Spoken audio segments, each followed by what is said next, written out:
Hi, everybody. Welcome to the Jordan Center. I'm Ann Lounsbury, Chair of the Department of Russian Slavic Studies, and we are thrilled to be able to introduce Professor Mieka Erley. Professor Erley is an Associate Professor of Russian and Director of the Russian and Eurasian Program at Colgate University.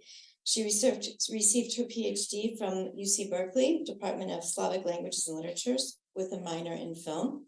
She studies the cultural history, literature, and cinema of the late imperial and Soviet periods, particularly in relationship to science, materiality, and the environment. So all things that we're particularly interested in today. Her first book on Russian soil, Myth and Materiality, came out from Cornell in 2021 and was shortlisted for the 2021 ATSIL Best First Book Award. She's currently working on a manuscript called Prehistories of the Post-Human, which aims to reevaluate Russian cosmism in light of contemporary post-humanist theory. So thank you very much. Thank you. Everybody, I apologize ahead of time because I've got a cold that I'm recovering from, so hopefully my voice will hold out through the talk. But let me know if you need me to, amplify a little bit more. We'll try to do that. Thank you so much to everybody at the Jordan Center, to Anne, to Jillian, to Sasha for organizing everything. I really appreciate the chance to be able to present this talk and stuff like that. So we've all seen throughout the unfolding war in Ukraine how Russian national myths have been mobilized to make certain kinds of territorial claims. In February of this year, 2023, the Russian press widely disseminated a fake news story about the alleged sale by Ukrainians of Black Earth, or Chernozem, on the world market. This betrayal of the nation's heritage had a morbid dimension. It was claimed that a Red Army medal, and by implication the mortal remains of a defender of the motherland, had been discovered in a German farmer's garden. The crucial subject of this anti-patriotic act was soil, the rich, fertile Chernozem that stretches across Ukraine and Russia, and is so often referred to with national pride as Russian Chernozem. Soil was clearly coded as a proxy for the nation, its material extracorporeal body, not only a source of sustenance, but also the site of the burial of the dead. In response to this story, Putin scolded that a nation has, quote, no future without understanding what land people live on and thanks to whom they live upon this land. He was implying that the Ukrainians are ungrateful to the Red Army soldiers and their Russian brothers who defended from the German fascists the sacred ground that they are now selling out to the West. The intent of the fake news item was to show, as Stop Fake put it, that Ukrainians are indifferent to the memory of those who died in World War II because they're ready to sell black soil abroad for profit, even with the remains of soldiers. As Catherine Verdery notes, grave sites, ancestors, and nation-state formation are interconnected. The consecration of national soil with the bodies of the dead is a standard convention of modern nation building, and the desecration of tombs a standard justification for war. This is what Michel Serres identifies as the primal object bonds to the soil, located within the nexus of plow, gun, and tomb. The story of the sale of Black Earth with the remains of the World War II dead shows how powerful mythologies of soil remain in the national imagination. As we see from Russian state-controlled media and state forays into historiography, Russia is not only appropriating territory with military force, it's also symbolically re-territorializing Ukraine and reworking available myths of native soil to meet the present needs of the state. So my talk today is about soil and the national idea, and the ways in which soil is worked and works its way into myth. The talk draws on my 2021 book on Russian soil. The goal in this project was twofold, as I tried to capture in the subtitle of the book, Myth and Materiality. The book is framed by two main questions. How is soil, as the site of traditional values and lifeways, re-mythologized in the modern age? And how does soil as material substance resist what Stacy Alimo calls the dematerializing networks of culture and the symbolic processes involved in making sense of our world? How does nature resist our attempts, in short, to give it meaning? The book was inspired by recent biographies of natural objects in the environmental humanities and environmental history, including Pei Chu's The Life of Permafrost. So why soil? Soil is the material foundation of civilizations, economies, and lifeways, and it's the site of most intimate and long-standing human exchanges with nature. soil brokers between growth and decomposition, nourishment and waste, bios and thanatos. Soil is the material index of place and home, and it's a symbol of our material origins and our abject materiality, as exemplified in the biblical creation of human life from dust. We could argue that in Eurasia, myths of the soil were particularly potent, as so many of the collective traumas of the 19th and 20th centuries directly concerned the relationship between people and the symbolically charged soil beneath their feet. Serfdom and emancipation, settler colonialism, collectivization, forced resettlement, harvest failures, wartime territorial invasions. The book explores how traditional myths of soil were reconfigured across the century of modernization, with its disruptions to traditional agrarian life, its great human migrations, its new technologies, and its new biopolitical and necropolitical regimes. So note as an order about the title of the book, On Russian Soil. So Russian here is not just ironized, but it's deconstructed over the course of the entire book, as I chart how the nation is naturalized by appeal to its native soil as a national and natural resource. The first 3 chapters of the book focus primarily on Russia's identity crisis in the 19th century and the foundational myths and discourses of soil. The final 3 chapters show how these myths were reworked and used to justify material interventions in land use in non-Russian spaces in the Soviet Union, specifically Tajikistan, Turkmenistan, and Kazakhstan. Russian myths drive imperialist efforts to conquer nature and assimilate non-Russian nationalities. So although the cultural myths explored here are Russian, their territory is Eurasian. The book proceeds chronologically from the 1840s to the 1960s, and is organized around 6 symbolic keywords that mark key moments in the development of Russian national consciousness. Those 6 keywords are pochva, which I translate as native soil, and that's the first chapter here. The second is materia, or matter. The third is griaz, or dirt. The fourth is atlazhenia, or sediment. The fifth is pustota, which I translate as wasteland, but also can refer to desert. And finally, the last chapter is concerned with tselina, or virgin land. Each of these terms represents a thickening in the discourse of national identity linked to material transformations of the landscape. These keywords show how particular cultural phenomena correspond to the changing needs of the Russian nation, first as national consciousness emerges in the age of German Romantic nationalism, to the revolt of the materialists and the realists who were concerned with the plight of the peasantry and soil as matter, to the revolution and its reckoning with the residues of a despotic and imperialist past, and finally to late socialism and the attempt to reinvigorate the Soviet polity by reworking Russian myths of the nation to encompass a multinational Soviet commune. So today I'll focus on 2 keywords and 2 related episodes. First, how dirt, or griaz, became a critical and aesthetic resource in the formation of realism in the 19th century and socialist realism in the early Soviet period. And then second, I'll discuss the myth of virgin soil in the late Soviet period as the terminal point in the cultural biography of Russian soil, showing how the Virgin Lands campaign hollowed out the myths of Russian settlement of the steppe, the conquest of nature, and the friendship of nations. So, with that overview, I'll turn to my first vignette on dirty literature. And excuse me for a moment while I just take a sip of tea. So the pastoral had been the primary literary mode for addressing life in the countryside in the early 19th century. But as the Russian gentry developed a new sense of their social commitments, new aesthetic resources were needed to depict the realities of both nature and peasant life. Nikolai Gogol was the literary author most responsible for disassembling the pastoral myth in Russian prose. His novel of provincial life, Dead Souls, from 1842, transformed Russian literature with its unidealized representation of the countryside. It was no longer extolled as a pastoral paradise, but critiqued as a morass of filth. Dead Souls was reviled by its critics not only for its representation of material dirt, or griaz, but also for its dirty jokes, its griazny shutочки, and its exposure of the moral filth, also griaz, of the land-owning class. In Dead Souls, Gogol unflinchingly depicts dirt in its mimetic, metaphorical, and moral uses. It serves as a tool of critique of the material life of the village and the morals of the local landowners. But Gogol uses dirt to also signal aesthetic and generic contamination.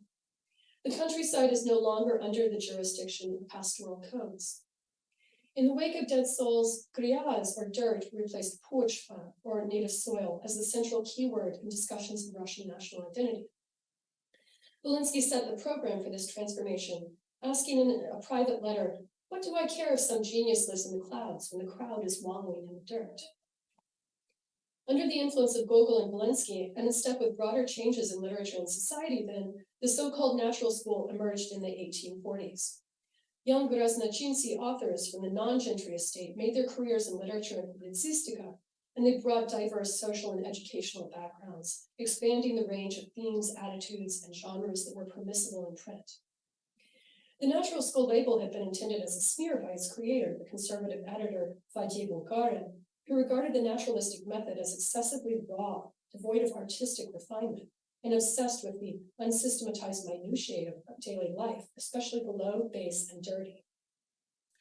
The writer Nikolai Polovoi wrote that by choosing from nature and life only the dark side, selecting from them only dirt, dung, debauchery, and vice, the natural school failed to capture the higher essence of, quote, nature and life. Rather than accepting this as a critique, Belinsky and the natural school embraced and reappropriated the terms dirt and griazofilstvo, or love of dirt, as a brand for the movement. It's a great term, griazofilstvo. A whole school of writers emerged from Gogol's mud-splattered overcoat. The young writer Dmitry Grigorovich turned the observational narrative tools of the urban physiological sketch towards the countryside. His short story, The Village, offered a counter-pastoral and proto-ethnographic vision of life in the countryside. Imitating a passage in Dead Souls, the narrator of The Village apologizes to the reader for writing dirty subjects into literature. He writes, although the narrator takes indescribable pleasure from talking about people who are enlightened, educated, and higher class, although he's quite convinced that the reader is far more interested in them than crude, dirty, and furthermore stupid peasant men and women, he must nevertheless move quickly to the latter as the subjects who are, alas, the main subject of his narrative. Grigorovich makes an ironic moral rebuke of his imagined reader, to whom he imputes moral revulsion. Grigorovich's dirty heroine, Aquilina, is born, quote, in a dirty, stinking hut in a barnyard. In his description of Aquilina's childhood, the narrator fixes on griaz as a site of contagion, illness, and early death, exclaiming, "How many times the poor child left to its own devices has crept in the middle of the street, covered with dirt and muddy puddles, and paid for such pleasure with vile illnesses and death." Dirt is, again, not only mimetic and metaphorical, it's also a metonym of the insalubrious moral environment and the bad morals of the villagers, who allow a child to wallow in disease-carrying filth. Real filth, in short, invariably reveals moral disorder. Grigorovich does not depict dirt then simply for verisimilitude. Dirt and mud were certainly facts of Russian life, but they were also strongly marked in the symbolic systems of moral and aesthetic purity in which Grigorovich was making an active intervention. Dirt in the story is an inversion of pochva, with its idealization of the Volksgeist and peasant life. So the publication of The Village triggered a polemic in the three journals. In the comic journal Eralash, the artist M.L. Nevakhovich published a caricature of Grigorovich that suggested a perverse interest in filth. In his memoirs, Grigorovich described the cartoon. Quote, "I was portrayed as a dandy, digging in a dunghill, while a woman pours a tub of slops from a nearby window. Below was a caption, something like an unsuccessful search for the Aquilinas in the village." Grigorovich misremembers the caption. In fact, it was drawn from Ivan Krylov's fable, The Cock and the Pearl, in which a cock finds a pearl while scratching in the dung, but it scorns it as a useless object, declaring that it would have rather found barley, which is, quote, not so showy, but is satisfying. Krylov spells out the intended meaning. Some people do not value what they do not understand. And in Krylov's version, the target of the fable was understood to be Philistinism, but here it's charged with a more topical meaning as a critique of philosophical materialism. Nevakhovich implies that Grigorovich satisfies himself with filth because he's incapable of genuine aesthetic discernment or appreciation. And by the way, the juxtaposition of dirt and pearls would become a recurring trope in the debates on dirty literature. Belinsky had fulsomely praised The Village, and he came to his protege's defense again, attacking what he called, quote, an aristocratic aversion to dirty literature. And he introduces the term here, griznaya literatura. Walensky also addresses the charge that Grigorovich, Nekrasov, and other writers were guilty of dirty positivism. Again, he uses this term, griznaya poложительность. Critics associated the natural school with an amoral, scientific, or materialist worldview, in opposition to an integrated artistic vision guided by elevated moral or aesthetic principles. Dirt was a figure for the low stuff of the unreformed nature and everyday life that had previously been beneath the notice of high art. The association between dirt and positivism helps to unravel one of the most common critiques of the natural school. Many critics were alienated by the lack of narrative economy in the works of natural school, even what they considered an empiricist reporting of apparently meaningless detail. This accumulation of disordered verbal waste appeared to many critics as a failure of art rather than as the success of scientific or observational method. The term dirty positivism suggests then that dirt does not only matter in the wrong place, but that it also symbolizes the disorder that is surplus to art. And it's here that the metaphors of pollution and purification enter the foundational discourse of dirty literature. Various tropological transformations take place in the course of dirty literature. Dirt or manure are transformed into gold and pearls. Walensky frequently uses this trope of dirt into gold in his criticism. He writes that everything that Gogol touches turns to pure gold, or that, quote, dirt turned into the pure gold of poetry in the work of the poet. So although Walensky defends dirty literature, he still demands that authors purify their material reality in service of a higher ideal. Pollution and purification would become recurring metacritical figures for the successful processing of the low and meaningless facts of life in the material world. By the end of the century, the tactics of dirty literature had become fully absorbed by the mainstream of Russian realism. Realist writers no longer needed to aggressively brand their work with dirt to show their political or aesthetic orientation or their affiliation with any particular school of literature. Dirty literature had successfully polluted Russian literature, and the literary system had responded in turn by absorbing and routinizing these new elements. So the 19th century debates around griazophilia, or love of dirt, became a resource in themselves for theorizing and codifying literary norms also in the Soviet period. And we can explain this both genealogically and structurally. In the first place, the intelligentsia tastes and values of the old Bolsheviks have been shaped by the civic literature and literary criticism of the 19th century. But the discourse of pollution also had a similar structural function in the development of socialist realism in the early Soviet period. While the symbolic discourses and biopolitical metaphors of purification, hygiene, and cleansing were present from the beginning of Bolshevik power, they took on new force in the literary domain in the period of the codification of socialist realism in 1934. And I'll turn to the Soviet period and the continuation of the question of dirty literature.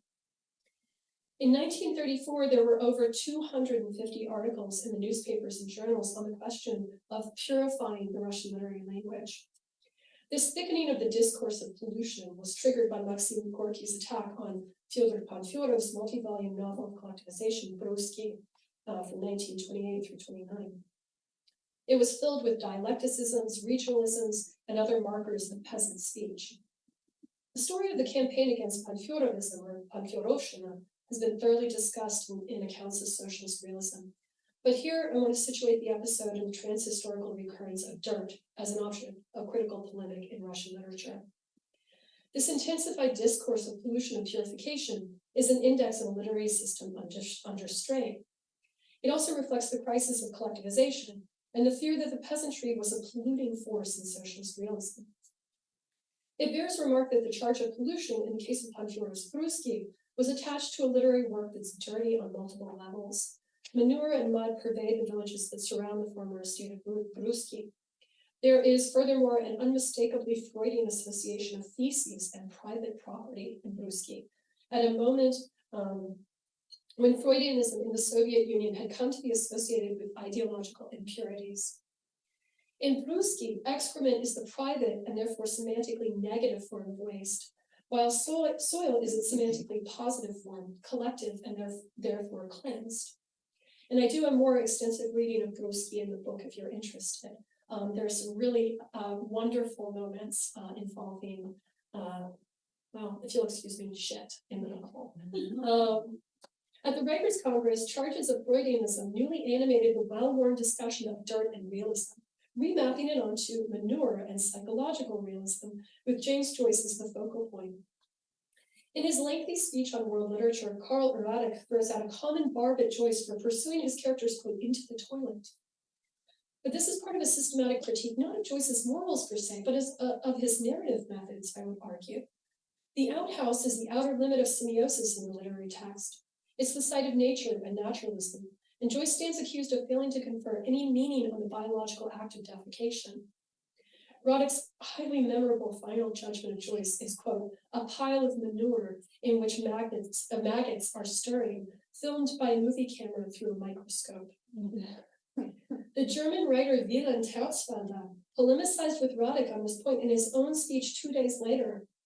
A Marxist, Terzfelder says, can and should study every detail, including piles of manure. He continues, to deal with manure is certainly not very pleasant, and a person with healthy inclinations does not take the slightest pleasure in witnessing such an activity. But this does not yet serve as evidence that manure does not exist at all, that a microscope is a useless invention, and that studying manure is harmful. So Radek made his objection to Joycean manure explicit, returning to the terms of the debates on dirty literature in the 19th century.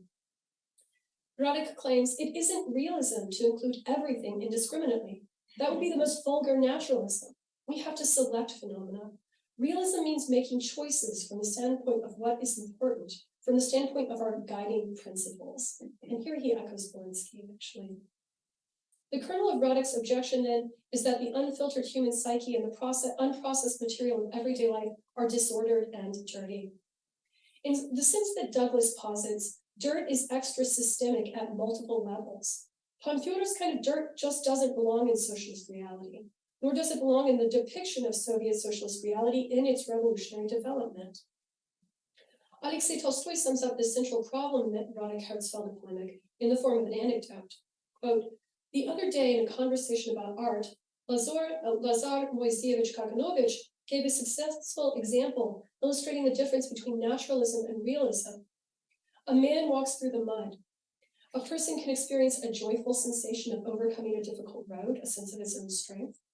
A photographer fixing him with a camera from the sidewalk will only capture a person splashed with mud. The photographer who clicks the shutter on the sidewalk is a naturalist. An artist who understands the internal state of man is a realist.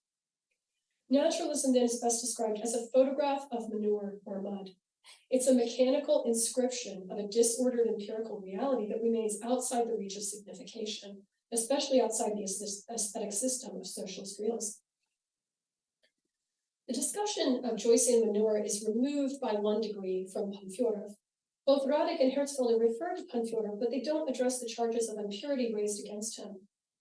Yet the discourse of purity and pollution in the literary domain seems to have thickened into a political and aesthetic imperative in 1934 that touched all writers, many of whom were compelled to acts of ritual self-purification inside and outside the text. At the Writers' Congress, Alexander Avdiyenko writes how he felt after seeing the young pioneers at the Congress the previous evening. Quote, I have a lot of dirt. I'm sure that you too are not clean. That evening, I felt all of your dirt. I could feel it like a growth on myself, and suddenly I really wanted to be like the pioneers. Vermeten and Avdiyenko's responses point forward to the time when self-purification was a matter of life and death for writers in the Soviet Union. Authors understood that the debate about language purity extended beyond the linguistic sphere and beyond the depiction of peasant speech, standing in for a broader pollution of literature, with Freudianism, kulakism, and political deviation. And as we know, a catastrophic period of purging was approaching for Russian literature, Soviet literature, and its practitioners. So writing requires both mess making and cleaning up, the production of narrative surplus and its aesthetic and cognitive organization. And it's for this reason that dirt, that most central material fact of rural life in Russia, was not only an object of literary mimesis, but also a symbol of the values and methodology of realist representation, from the age of Gogol to the birth of socialist realism. Dirt was a limit case for the aesthetic systematization and representation of the low, base, and insignificant. If dirt could be made to signify, then Russian realism could aesthetically conquer the material conditions on which it was based. The branding of Russian realism with dirt was also an effort to re-territorialize national identity, grounding it in the real material conditions of peasant life, rather than the idealizing discourse of soil inherited from German Romantic nationalism. Finally, pollution and purification served as central metaphors for the artistic process and the organization of the literary canon. For all these reasons, dirt was central to Russian realism and its philosophical, political, and aesthetic brand. Dirt challenged the existing literary codes that limited how the peasant, the village, and the material conditions of rural life could be understood and represented. In cleaning up the resulting mess, Soviet critics and writers hoped to capture or construct an agrarian reality that was, in its revolutionary development, finally emerging from the deep and intractable mud of the Russian countryside. So I'll turn now to my second set piece, which is about virgin land. The debates surrounding dirty literature had a national dimension insofar as they staked out how the peasantry, as a proxy for the Russian nation, could be represented. The discourse of native soil, or pochva, had made a fetish of rural life and its traditions, and dirty literature had a new civic conscience and aimed to bring Russia's belatedness and degradation to light. In the years following the revolution, Soviet culture continued to grapple with a sense of its belatedness, and Russia's soil was long considered the site of its backwardness and its Asian alterity relative to European modernity. So it happened that soil was one of the sites of the most violent assaults of modernization in Russia and the Soviet Union. The discourses of sediment, excavation, wasteland, and reclamation developed apace with projects of Soviet geoengineering, irrigation, and land improvement as a unified front to reform the most primordial substance, soil, and bring it into modernity. By the late Soviet period, as the energy in the system was running low, Soviet leaders developed a new mass mobilization and modernization project in the Virgin Lands. Initiated immediately after Stalin's death, the Virgin Lands Campaign of 1953 through 1964 was an effort to cultivate thousands of hectares of fallow or previously unfarmed land in Siberia and Kazakhstan. The campaign was intended to address the very real material problem of grain shortage in the Soviet Union, but it was also expected to reinvigorate the polity and mark the transition to a new phase of communist development after Stalin's death. Despite attempts to reify tselina, or virgin land, it was conceptually unstable and scientifically underdetermined. The term was even applied to land that had been previously plowed if it had fallowed for a number of years. Tselina was characterized by contradictions. It referred to land that was so marginal that it wasn't under cultivation, yet it was imagined as fantastically fertile. It was land inhabited by pastoral nomads, yet it was said repeatedly to be empty of life. Tselina also had a paradoxical temporal quality. It was both old and new. Its fertility was the accumulation of millennia of uninterrupted natural processes, yet it was only just entering the human economy through labor.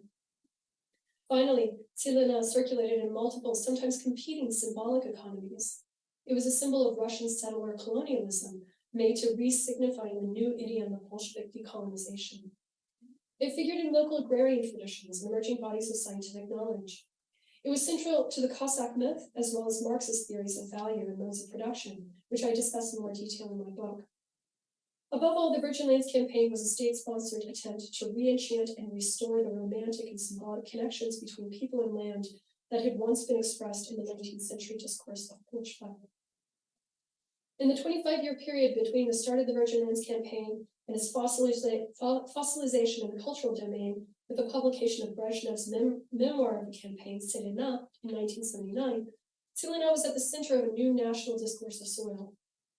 Where pochva and chernozem had been keywords of Russian nationalist discourses of the 19th century, tselina performed political work in the post-war, post-Stalinist, and multinational Eurasian space. The campaign was directed at, quote, the development of virgin and fallow lands.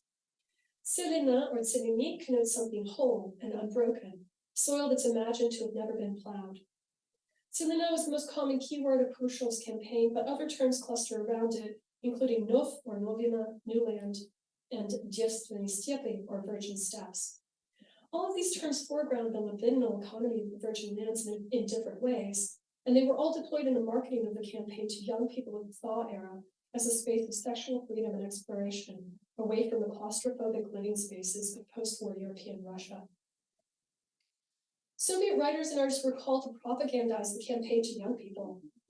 In Virgin Lands cultural production, the virginity topos takes on the most banal forms, with plowing as the dominant metaphor for the sexual act, and the plowing of the first furrow by the young tractorist as the momentous loss of virginity. In Imbalikin's story, The Spring Column, an old kolkhoz boss resigns because his heart can't take the excitement of all-night plowing by the youthful newcomers. Virginity does not have any symbolic value in the system. Value is only created at the moment of lost virginity, a principle that's grounded in Marx's ecological economics, and that's a topic I address in greater detail in the book. In Lindbergh's story, The First, or Pirveniets, one character remarks on the momentousness of the first plowing. Soon the novicieli, or the new settlers, will come, but the land won't be virgin anymore.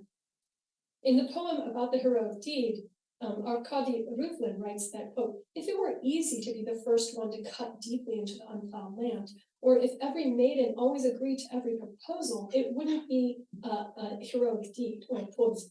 They use the term from fairy tales, podvig. The message is that the young male tselina should be persistent in overcoming the resistance of virgin land and maiden alike. Elsewhere in the collection, tselina is described as, quote, a sleeping princess who has lain in dull silence or has been, quote, slumbering for hundreds of years and must be woken. Even the popular science book, The Inhabited Virgin Lands, observes that, quote, this steppe has not given birth to anything. The languorous earth is feminized and orientalized. As the Georgian poet Yosef Noneshvili writes in his Virgin Lands verse, quote, you've rested long enough, earth. Let homes, heroes, and children be born. The virginity question and the friendship of nations are often worked out simultaneously in the cultural production around the campaign, with the Kazakh nation and nature as the feminized principles in the union. The Kazakh writer Sabit Mukhanov writes in his poem, Your Fruits, O party, you brought to life the expanses of the steppes. You raised us as your faithful sons. You sowed generously in the Kazakh steppes, in the open, burning hearts of Kazakhs, and the good seed now bears fruit. You sow our path with fertile seed. Mukhanov's poem highlights the interconnection of the friendship of nations and the loss of virginity. Kazakhs have been raised as stepchildren, like true sons, adopted by the Soviet multinational state. But the Virgin Lands campaign is the proper consummation of a union and the fulfillment of the party's patriarchal function as it inseminates Kazakh land in Kazakh hearts, producing truly hybrid Soviet-Kazakh offspring. While the lyric I of Mukhanov's poem is male, he's described as being inseminated and feminized. He's placed in conventional hierarchies of national, natural, and sexual difference, advanced versus backward nations, agricultural versus nomadic nations, technology versus nature, male versus female. All of these axes of difference end up being mapped onto real power relations. Most of the works around the Virgin Lands campaign are of relatively low artistic interest. But one enduring literary work on the campaign is Kyrgyz writer Chingiz Aytmatov's 1961 story, The Camel's Eye. The story stages the conquest of the Virgin Steppe by Soviet agriculture as a sublimated sexual conquest. But unlike other works discussed here, The Camel's Eye makes a serious critique of the libidinal economy of virgin land. The story plays out in the steppe land between Kazakhstan and Kyrgyzstan, where a high school graduate named Kamel is sent on work assignment. Kamel has been captivated by the myth of the Virgin Lands. Quote, I believe people will one day bring water to this land, and green orchards will grow. Water will flow in cool irrigation channels, and winds will ripple the golden fields of corn. Villages and towns will spring up, and our descendants will call this steppe the bountiful land of Amarhai. One morning, as he fills the water tank at a local spring, Kamel meets a young shepherdess who remains unnamed throughout the story. Aytmatov alternates pastoral scenes of lyric beauty associated with the spring and the shepherdess with scenes of sexual and medical violence associated with an older tractor driver named Abakir. The innocent shepherdess, surrounded by sheep and lambs, is an icon of vitality who manages the life energy of her flock. And Kamel is attracted to her, but he also feels compelled to define himself in contrast to her, volunteering, "I'm more interested in mechanical things." Kamel's decided that he will, quote, "be master of this land yet, and the machines in it." At the climax of the story, the abusive tractor driver, Abakir, attempts to seduce the innocent shepherdess, leaving Kamel to drive the tractor in his place. While Kamel fears for the shepherdess's safety, he's torn by his desire to finally plow, and he abandons her to Abakir. Kamel's access to the pastoral lyric and the shepherdess herself ends at the moment when he attains the goal of riding on the tractor, as he sublimates his sexual desire in the act of plowing the virgin land. He's said to enjoy, quote, "the steel blades underneath my straddled legs, tearing up and pushing aside the steamy, peaty, thick layers of virgin soil." Kamel has accepted the patriarchal violence against the shepherdess and the land as the price of the fulfillment of his own destiny as master of so-called virgin lands. Aitmata's story was adapted for the screen by the Soviet-Ukrainian filmmaker Larisa Shipitka in 1963. Shipitka's film Heat, or Znoi, is loyal to the plot of the original work, but as a filmic object, it adds a material and evidentiary quality to the story that Aitmata tells. Shipitka's film is an indexical document of the erosion of the fragile topsoil of Kazakhstan's virgin land. This material fact is only a trace in Aitmata's story. After his first day of plowing, Kamel's, quote, "mouth, nose, ears, and eyes were all clogged with dust and sand." But in Shipitka's film, dust cannot be ignored. It fills the frame, it obstructs our vision, it insists upon its stubborn materiality. At moments, dust makes the diegesis of the film illegible. We literally cannot see the action of the film through the clouds of dust, nor can we read the ostensible meaning of the plot. The film's deepest meaning is on another plane. It's not in the script or the diegesis, but in the material description of the erosion of the virgin lands. Mieka Erley captures this threatening aspect of raw matter in her critical feminist account of Platonic materialism. In Plato's theory of forms, matter is coded as maternal, a passive substance that must be shaped by the paternal principle of form. But as Erley points out, this formlessness makes matter not only abject, but also powerful. Matter is both radically lacking in all power of logos and offers unawares an all-powerful soil in which the logos can grow, she writes. This is the paradox of materiality. It both invites and resists our attempts to give it form through logos, through language, signs, and myth. In Shipitka's film, we encounter unexpectedly the terrifying indeterminacy of real formless matter. As Kaja Silverman writes in her response to Erley, this formless maternal or feminine matter lends itself to the production of only bad copies that travesty what they imitate, a process that Silverman regards defiantly as the triumph of matter's unmasterable creative force. If we could take one step further, we could say that socialist realism was the primary form of socialism, and real agriculture, or working with the intractable matter of soil, could never be contained by such a ready-made form. As Christopher Broy notes, if artists and scholars don't give attention to the material world with its resilience, contingency, and obduracy, in short, its negativity, it's too easy to integrate it into our systems of representation and linguistic denotation, end quote. Dirt in its formlessness preserves our encounter with what is unnarratable, unrepresentable, and unmasterable, and in this lies its critical and eco-critical potential.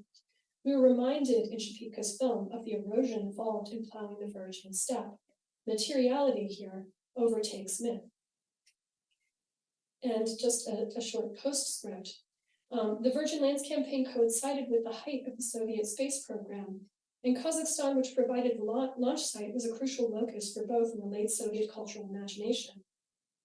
A 1965 celebratory volume entitled Planet Tselina publicizes youth construction projects in the Virgin Lands, opening with the following epigraph, quote, "On the dusty paths of distant planets, our tracks will remain," end quote.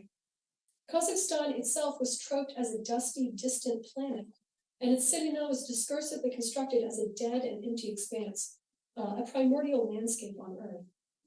The development of the Virgin Lands was thus imagined as a rehearsal for terraforming, the dead and empty expanses, the tselina of other planets.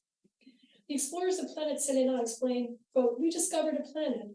The sun rose over the boundless steppe. We did not sleep. We wanted to see what kind of a planet it was. And now a huge red-hot sun slowly cut through a yellow haze of air that had not cooled down at all during the stuffy night. The yellow steppe spread all around, almost desert, and above the sky grew light. Some landed on the planet again and again. Some even remained there forever. We discover planets so that we can work on them." In Planet Tselina, a Marxist valorization of labor as its own end appears as part of the colonial fantasy of remaking an allegedly inert landscape into a familiar home. But obviously, this fantasy was just as dependent on the erasure of native culture and ecology as Manifest Destiny in America was. And here I'll return just to the beginning of the talk and to discussion of this fake news story about Chernozem, which also has the erasure of native culture built into it. So thank you, I'll conclude there. Thank you so much.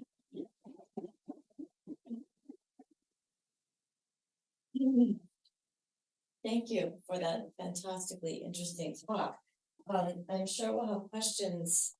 So I'll look to those who are physically present first, and then we can take online questions as well.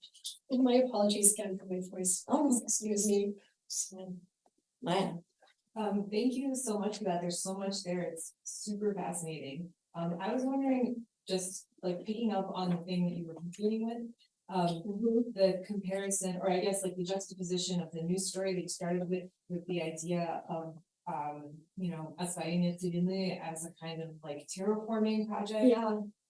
That is both kind of like colonial and colonizing space and preparation for some like grander space, cosmic space kind of exploration. Yeah. I wonder if, like, can you say more about what it means to, I guess, like forge ahead in a territory that you classify as inert somehow, so something like new, and then the re-territorialization that you were referring to at the beginning, where you're taking something that no one could classify as being like empty. Right. It's more like full of enemies from Putin's perspective. Right. Like, I guess it doesn't make sense like the distinction I'm making. So I was just hoping you could talk a little bit more about like those two types of, I guess, invasion and takeover. Okay, so the one type being invading an empty space. Yes, or space that's positioned or classified as empty, even if in fact it's not, versus re-territorializing something Okay. that is already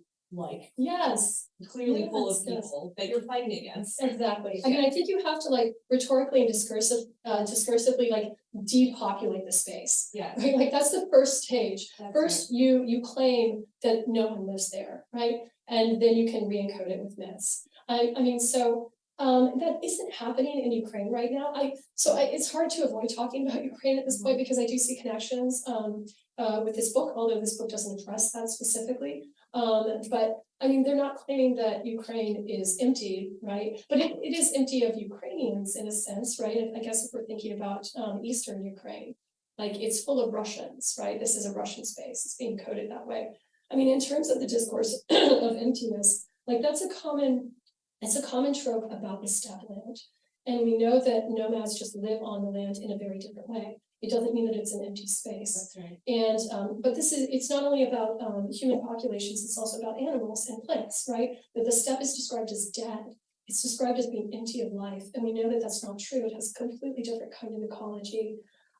So I feel better prepared to talk about the emptiness of the steppe and the way that that's been discussed than I feel in talking about Ukraine and the current conflict.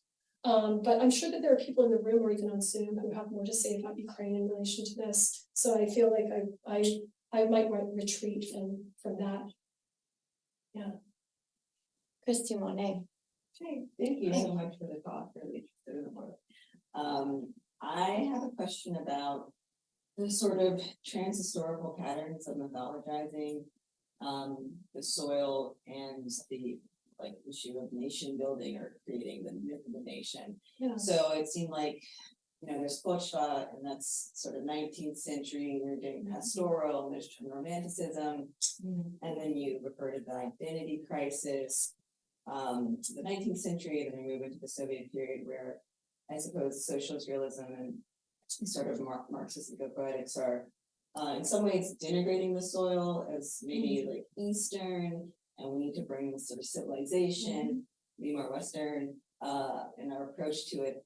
I'm wondering if you had a chance to follow this through into the contemporary literary landscape, especially throughout the 2000s as we move towards, like Russia's political turn to the east, and Russia is positioning itself as, well, we're Western but not European, or European but not Western, however they want to use that rhetoric, and things like the Homestead Act, right, which are towards the Far East or in Vostok and Siberia.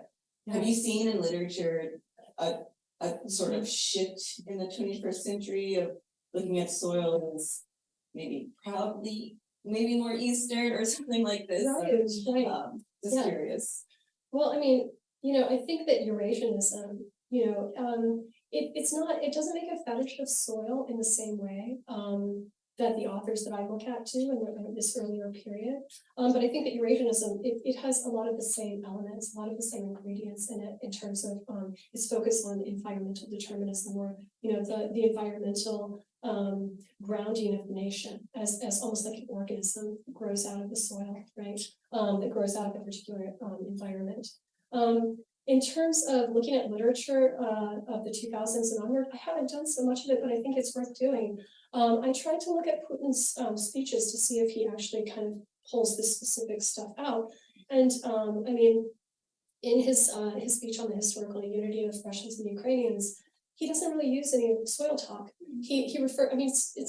It's very historical in the sense that he refers to zemlya, right? He refers to certain lands, but he's referring to them not in terms of their material basis. So he doesn't bring it up. And I mean, I wonder if part of this is about the,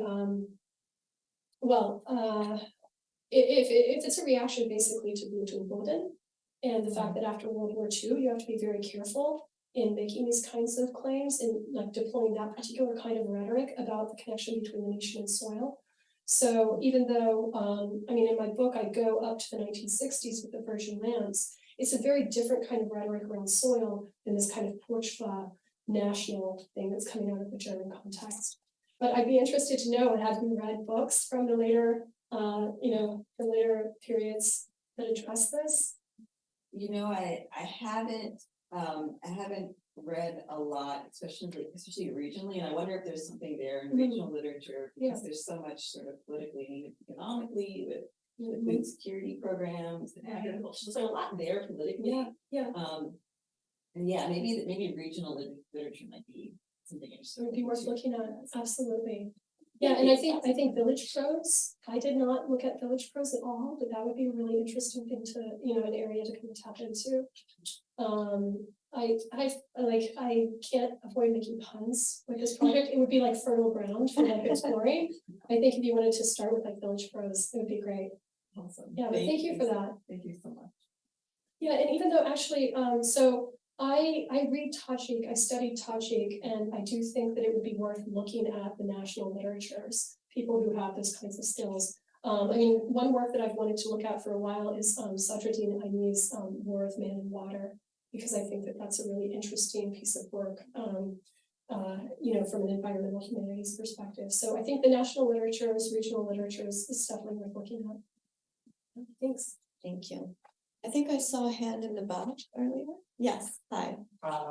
Just a question, if you can comment on Saint Ovchenko's film in 1930, Zemlya, and why the film is not discussed in it. Yeah, why did I not talk about Dovzhenko? I mean, Dovzhenko, that is such a rich and wonderful work. I mean, it didn't fit in here in terms of the structure of the book. Because of the way the book is structured, there's no way that I can tell a continuous full history, although I kind of trace an arc of changes from the 1840s to the 1960s. But in terms of talking about collectivization, I really only strike up against it. And I think that this is a film that's about collectivization, and it's about famine. But I really don't go deeply into that topic, so that's why it doesn't come up in my book and it didn't come up in the talk. But I think that Davzhenko has this is my opinion. I think Davzhenko has a slightly different focus. I mean, I think he's focused on the fruits of the earth, as it were. You know, all those wonderful shots of fruit ripening, right? And so, and I do think that's connected with fertility for him. But I see it as being, even though the title of the film is Symbolic, right? I think that it's a little bit displaced from this kind of discourse of the soil that I focus on. Thank you. Thank you. Jillian Porter. At the risk of seeming like someone with unhealthy preoccupations, I wanted No, to go back Herzfeld to says dung, Don't worry.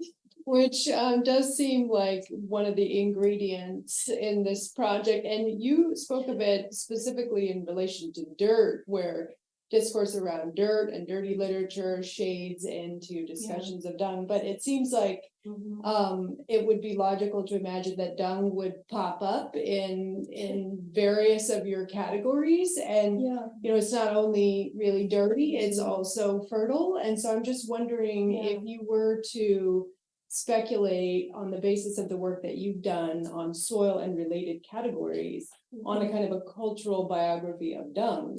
Roger, like, what would that look like? Does that get revalued in the different discourses Yeah.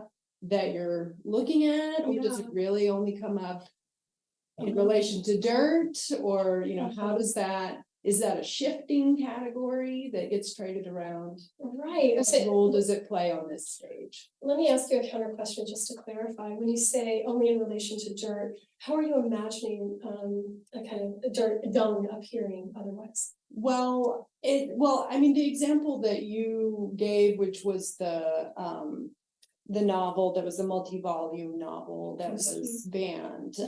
It seemed like what's under discussion there is agriculture, and so dung is figuring, but your discussion of it was focused on the idea of griaz, and also in the earlier discussion of the 19th century where we saw Grigorovich, you know, rooting in the dung heap. The discussion there was about dirt, and so I'm just wondering, does dung ever, is it ever a hero in the discussions of pochva? Is it there too? And how does it look? Yeah, exactly. So definitely in the 19th century, dung is a hero. But also they're really interested in, you know, they're interested in all kinds of artificial fertilizers as well. So, I mean, I read a lot of writing about fertilizer in the 19th century because they really cared about it. The 19th century materialists and, you know, their literary counterparts, they really thought that this was going to save Russia, essentially, right? If you could improve the soil, you were going to improve the life of the peasantry, and the way to do this was, you know, fertilizer. And so, yeah, dung is a hero in that sense. And I do talk a little bit about this in chapter 2, which is matter. It's all about trying to focus on soil as matter as such. That is the basis of material, you know, degradation of the peasantry. And so, if it can be improved, everything can be improved in Russia. You know, it's definitely the hero there, right? Although again, there's some shading between dung as this kind of organic fertilizer and the artificial fertilizers that are coming out of Germany at that time. But in terms of, you know, like you're talking about, I've tried to neatly categorize things, but you've put your finger on a way in which, you know, there's some blurring here, right? And in Brusky, I really do think that I don't get to go into a full reading of it, but I hope you'll look at that chapter of the book because it's actually a lot of fun. Brusky is a lot of fun because there are constant transformations and alternations between shit and fertilizer. And so, you know, it shows up in all kinds of unexpected places, you know, phrases like, you know, before the revolution, we used to make candy out of shit, things like that. Like that shit is a resource here, but only if it's collectivized. If it's not, you're hoarding it, right? So like your private waste is just shit, that's hoarding. You have to collectivize it and then it becomes transformed into manure that can be used. So, I mean, the alternation, at least in Brusky, it's very conscious, it's consciously done. But for me, in terms of how I organize the book, you know, I try to regiment, right, these keywords and show kind of these episodes basically that cluster around the keywords. But you pointed out a limitation, because if you look for any of these keywords, you'll find them everywhere, right? They're everywhere. And so in terms of just trying to sift through this and try to make a story out of it, this is how I chose to do it. But other people could choose to take a different path, and Don might appear as the main hero of their story. Thank you. Yeah, thank you. Yes, Graham, we have. Thank you so much for this. It's been really interesting, and I'm very excited for your next book project. Thank you. Because I was interested when you started by talking about grave sites and like soil as this kind of space for like part of the process of nation building, Yeah. which like immediately made me think of Fyodorov. Oh, yeah. Like kind of how the soil and Fyodorov seems to have this like anti-nationalist dimension of like the space where you know, like, all our ancestors are dispersed, and you know, Absolutely. just like site where we can kind of unify and overcome our national differences. Yeah. And so I'm curious, one, if there's kind of a tradition before Fyodorov of like anti-nationalist rhetoric surrounding soil, or if he's just like, I guess in true Fyodorovian fashion, nut in that way, and what happens to that strand of rhetoric into the Soviet period. Yeah. Okay, Fyodorov, I have an unhealthy discussion with Fyodorov, so and he is such a nut, right? Part of it is that he's drawing on so many different things. So where is he coming from when he's talking about like soil as a universal element where all of the dead fathers, right, are buried? I mean, I think that we can see like Dostoevsky in there, right? And the idea that Russia is both particular and universal at the same time. He's trying to kind of build the bridge out, right? He's trying to get out of nationalism into something where Russia can be the Messiah state, right? Basically, like we are national and yet we're going to lead you towards this like universal salvation. So I think that that's sort of like maybe one of the starting points for him there. It's very hard to figure out what Fyodorov was reading. He won't tell us, unfortunately, but he's picking from many different sources. I think there's a kind of Dostoevsky thing going on there. In terms of was there any kind of universalizing impulse before this? I think so. I mean, I think that to go back to Jillian's question, the idea of artificial fertilizers, that was universalizing, because basically it said that you could take this soil that had distinctive properties, you could enrich it, and it would become, you know, like any other soil. And so it's interesting because it's both threatening in a sense to national identity, but it also opens up the promise of universal prosperity, you know, the production of food for everyone, ending all of the famines in Russia, right? So this was the great hope that they had. The universalization of this soil was a good thing for them, right? In a sense, because it meant overcoming like the material defects of their own native land. So it's sort of just a slight answer. And then of course, Fyodorov has everything to do with, you know, outer space and how we carry that project forward, right? Out into other realms. Thank you. Thank you. I want to address myself to our Zoom participants too. The chat is open. If anyone would like to post a question. I actually have a small vocabulary question. That is, do you encounter much the word Volota? Yeah. Which has certain resonances. Absolutely. Yeah. I engage with Volota less. Mm-hmm. But I think that certainly in terms of specific kinds of landscapes and the interventions that were being expected within them, I think that there are those who are concerned with Volota. Yeah. Of course. I mean, Yeah. what's your experience with Volota? Well, I started thinking about it when I read Yuri Slyoskin's, at the end of House of Government, he talks about Volota as, for the Bolsheviks, this site of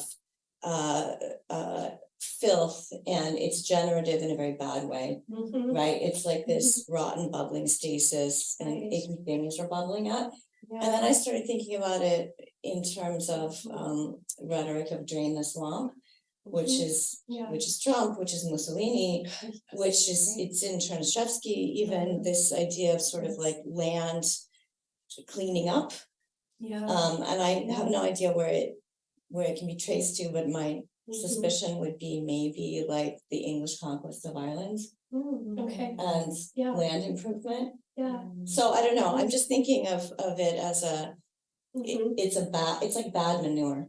Yeah, absolutely. Because it's so generative, as you were saying. Yeah. Again, you identified the issue there. It's almost too generative for them, right? Out of control. Absolutely. Mm-hmm. Yeah. So I don't know where it starts, but certainly like there's so many land reclamation efforts, especially in the 20th century. I mean, we have efforts in Germany, in Prussia, to turn, basically to extend land, right, into areas that were swampy at some time. And it happens in Italy also. So it's kind of a fascist project, in fact, in the 20th century, yeah. right, to kind of drain the swamps, like, and again, not just the discourse of it. The politically. Army Corps of Engineers in Florida. Yes, Yeah. absolutely. We're doing it in the United States too, Yeah. during the WPA. We're doing that kind of land improvement work. And so, I mean, I think it's interesting again to kind of take Russia and the Soviet Union out of their own ghetto and kind of just look at the 20th century as having, across various nations, some very similar efforts going on at the same time. So the 1930s, this kind of era of monumentality, reforming the landscape, draining the swamps, right, improving the land, building monumental projects. Those things all seem to be happening at different parts of the world at the same time. In Chernyshevsky, I do talk about that scene in Chernyshevsky where, Vera Pavlovna has the dream and there's this putrescent soil, right?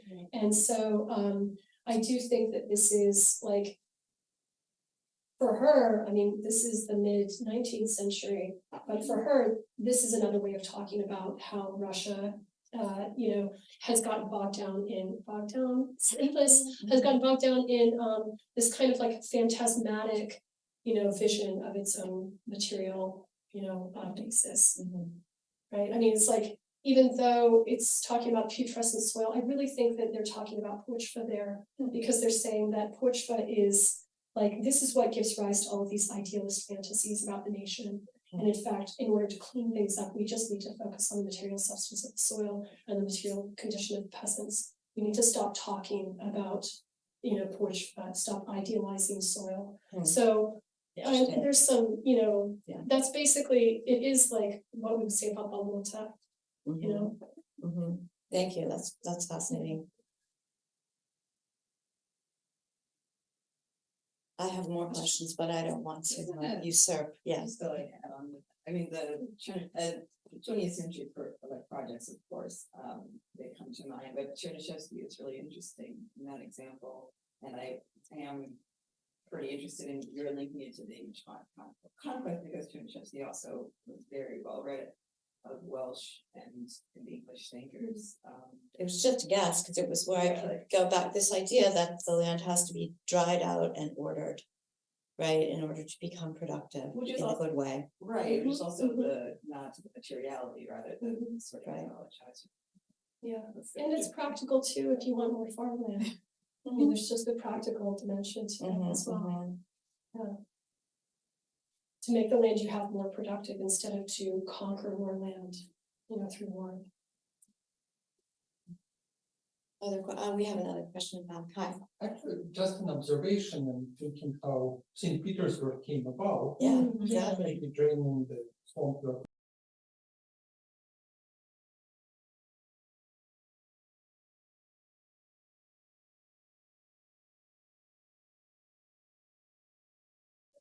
I don't go beyond the 19th century, essentially, like that's, I stop there, but certainly I guess, again, if we're talking about draining the swamp, right, St. Petersburg would come to mind, and Peter as a rather ambivalent figure in Russian history. Going back to, no, that's not pre-19th century, I don't know, people when the 19th century starts, it's shifting, but like back to global at least. Yeah, absolutely. Yeah. I think as far as global goes too, maybe an even better example than Dead Souls is old world landowners, because all they do is eat, shit, fertilize, harvest, eat, shit, fertilize, harvest. That's all they do. It's like a cycle. So it works perfectly for that. And the other question I had is that, so you're talking about soil and pochva and griaz and everything really as dirt, but I mean, it gets used to designate a kind of low status material culture too, right? Yeah. Like trashy objects, a kind of mix of bad, it could be tchotchkes and that's what Stilskin talks about it as, like his image of, that he takes from one of these early Soviet stories, maybe it's even from before 1917 by future Bolshevik, is lace doilies covered with cockroaches. Oh, That's Balota, wow. right? So Okay. it's also like a very degraded material culture, like human-made Mhm. things Hmm, that are mixed up in really bad ways. okay, Yeah, but it's interesting to me because I haven't thought about it in terms of real dirt. right. This is dirt you're talking about. Well, this is a story that I did want to tell. I mean, you know, as I write in the book, we know about the life of the peasants, but we don't actually know that much about how soil. And Yeah. I mean, there are some wonderful books. Mieka Erley has a history of Russian agriculture that's really great. But I felt like there wasn't a cultural story of Russian soil basically before this. So, and in terms of you know, tchotchkes and material culture, I mean, I do think that you know, as I tried to point out, I think that the material, the metaphorical, the metonymic, the moral, these are all collapsed all the time with these terms. Sure. Dirt. Thank you.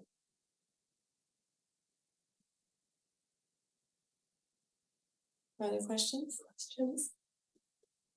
Well, this has been very fertile, but in a good way. Thank you. Thank you so much. Thank you.